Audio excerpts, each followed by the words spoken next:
10分钟读书，今天我们来读英国作家阿诺德·本涅特的《如何度过每天的24小时》。为什么我们总是觉得时间不够用，每天忙忙碌碌却又一事无成？这个问题，100多年前的英国作家阿诺德·本涅特就已经给出了答案。本涅特是20世纪初英国著名的现实主义作家，他不仅创作了大量小说，更是一位深谙生活哲学的智者。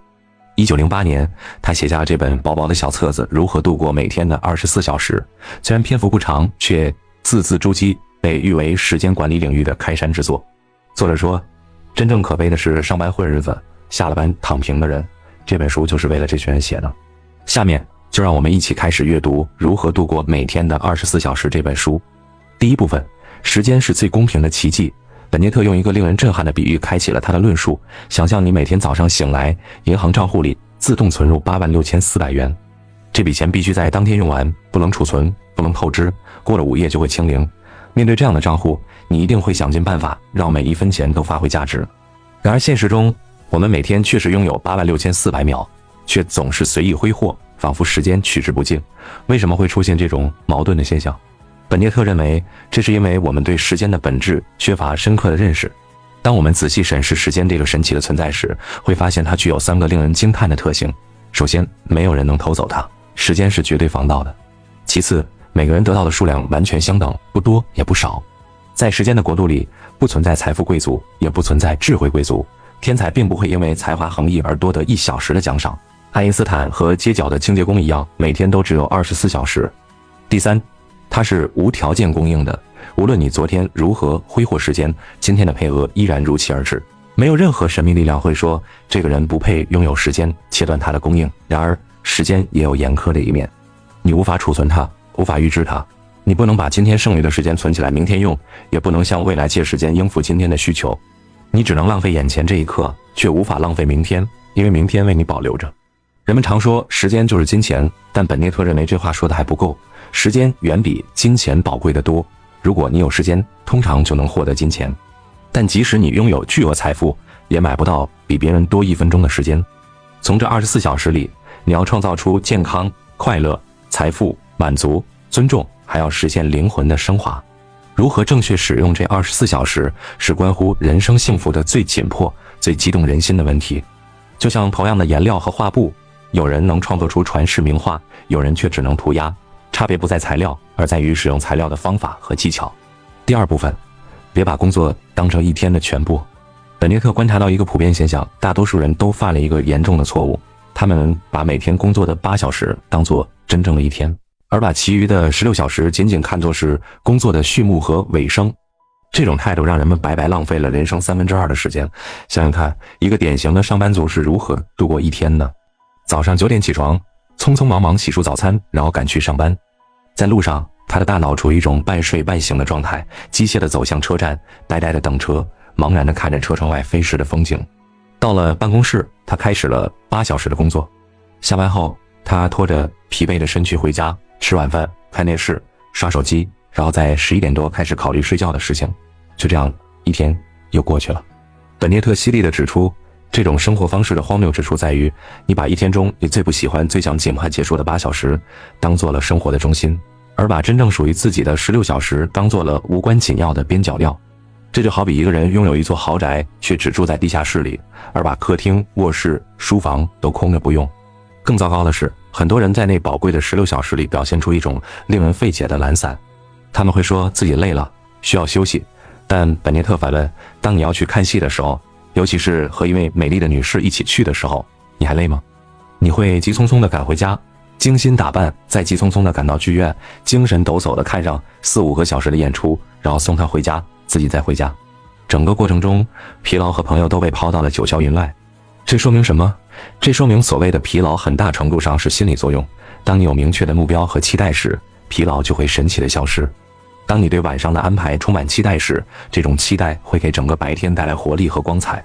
相反，当你对晚上没有任何计划时，疲劳就会像乌云一样笼罩着你。本涅特建议我们改变思维方式，不要把工作时间看作一天的主体，而应该把下班后到第2天上班前的16个小时看作真正属于自己的一天。在这16个小时里，你是自由的，你不是雇员，你没有金钱的压力，你就像一个有私人收入的绅士。这种心态的转变至关重要，因为它决定了你是在真正的生活，还是仅仅在生存。第3部分，从每周7个半小时开始。认识到问题所在后，本涅特提出了具体的行动方案。他建议从最基础的训练开始，那就是控制思维。他指出，人们常说思想不由自主，这是错误的，思维的控制完全是可能的。既然我们所有的快乐和痛苦都发生在大脑内部，那么能够控制大脑中发生的事情就显得至关重要。没有专注力，也就是说没有能力命令大脑执行任务并确保它服从，真正的生活就不可能存在。本涅特建议了一个简单却有效的练习方法。当你早晨离开家门时，选定一个主题，把思维集中在这个主题上。你走不出10步，思维就会从眼皮底下溜走，跑去和别的主题玩耍，把它抓回来。在到达车站之前，你可能要把它抓回来40次。不要绝望，继续坚持。只要你坚持，就一定会成功。你还记得那个早晨吗？当你收到一封需要谨慎回复的信时，你是如何在去办公室的路上始终专注于回信内容，1秒都没分心，到达后立刻坐下写出回信呢？那是因为当时的情境激发了你的活力，让你能像暴君一样支配自己的思维。通过规律的专注力练习，你可以随时达到这种状态。而且这种练习非常隐蔽，无论是在街上行走，还是在车厢里发呆，谁能知道你正在进行一天中最重要的训练呢？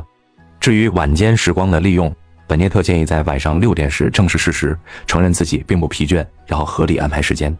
他的建议很具体，每周3个晚上，每次用1个半小时进行某种重要而持续的心智培养，但要留出充足的时间，比如从9点到11点半，用2个半小时来完成1个半小时的任务，这样就为意外情况和人性弱点留出了余地。算一算时间账，早晨通勤路上每天半小时，1周6天是3小时，晚上每周3次，每次1个半小时，是4个半小时，总共7个半小时。不要小看这7个半小时。本涅特说，如果你充分利用它们，它们会像酵母一样，让你整个生活都活跃起来。就像每天10分钟的体操能改善全天的身体状态，平均每天1个多小时的心智训练也能彻底激活你的整个精神生活。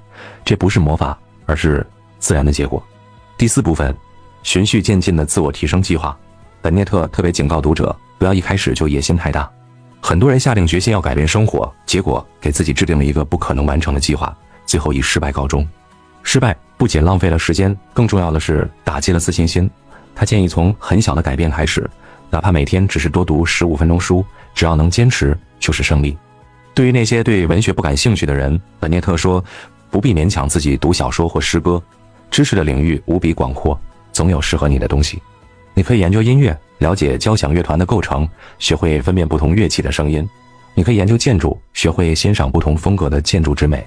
你甚至可以研究你所在的行业，深入了解它的历史和发展。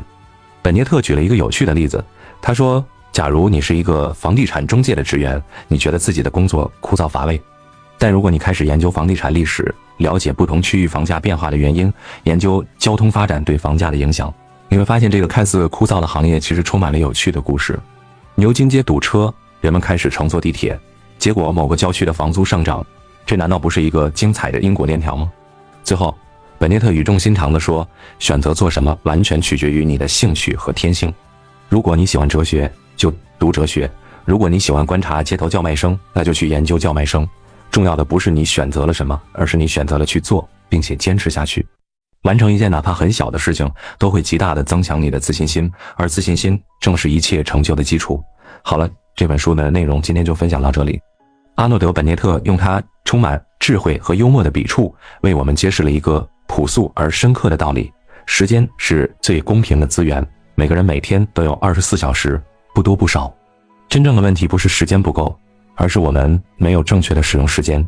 当我们停止等待有时间的那一天，开始珍惜现在的每一刻，当我们不再把生活寄托在工作之外，而是让每一个小时都充满意义，当我们学会控制自己的思维，培养反思的习惯，当我们从小处着手，在平凡中发现不平凡，我们就能在有限的时间里活出无限的精彩。这本书虽然写于100多年前，但它所传达的智慧在今天这个信息爆炸、节奏飞快的时代显得更加珍贵。它提醒我们，在追求效率和成就的同时，不要忘记生活的本质是要活得充实，活得有意义。最后分享书里的一句话，结束今天的阅读：我们永远不会有更多的时间，我们拥有的，而且一直都拥有的，就是全部的时间。对此你怎么看？欢迎留言交流。